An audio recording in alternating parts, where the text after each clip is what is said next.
ദൈവനാമത്തിന് മഹത്വം ഉണ്ടാകട്ടെ. ഇപ്പോൾ ഈ ഒരു തടാകത്തിൽ ഈ ബോട്ടിനകത്തിരുന്നപ്പോൾ പെട്ടെന്ന് എനിക്ക് തോന്നിയ ഒരു ചിന്തയാണ് ഈ പടക് ഈ ആടി വലയുന്ന ഒരു അനുഭവം.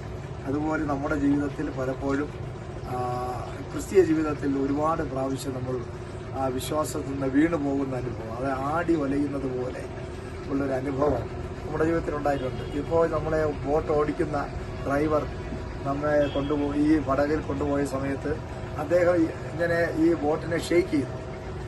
അദ്ദേഹത്തിൻ്റെ കരങ്ങളിലാണ് ഈ ബോട്ട് ഇരിക്കുന്നത്. അദ്ദേഹത്തിന് നല്ല ഒരു വിശ്വാസമുണ്ട്, ഈ ബോട്ട് ഒരിക്കലും മുങ്ങത്തില്ല. പക്ഷേ നമുക്ക് പേടിയുണ്ടെങ്കിൽ നമ്മൾ അലറി വിളിക്കും, കാരണം നമുക്ക് ആ ഉറപ്പില്ല. പക്ഷേ അദ്ദേഹമാണ് ഈ ബോട്ട് കൺട്രോളിങ് മുഴുവനും ബോട്ട് ഡ്രൈവറാണ്. അദ്ദേഹം ഒരിക്കലും നമ്മളെ വെള്ളത്തിൽ കൊണ്ട് മുക്കി കൊല്ലാനല്ല, അദ്ദേഹം ജസ്റ്റ് ഒരു ഫണ്ടിന് വേണ്ടി ചെയ്യുക.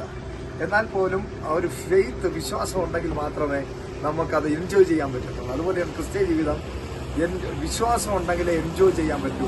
ക്രിസ്തീയ ജീവിതത്തിൽ എന്തൊക്കെ അടിയൊഴുക്കുകളും പ്രതികൂലങ്ങളും പടക് ആടി വലയുന്ന അനുഭവം ഉണ്ടായാലും നമ്മെ നയിക്കുന്ന യേശുക്രിസ്തു അമരക്കാരനായി ഇരിക്കുന്നിടത്തോളം കാലം ഈ ബോട്ട് മുങ്ങത്തില്ല, ഈ ക്രിസ്തീയ ജീവിതം തകർന്നു പോകത്തില്ല എന്ന് ഇന്ന് നമുക്ക് വിശ്വസിക്കാൻ സാധിക്കണം.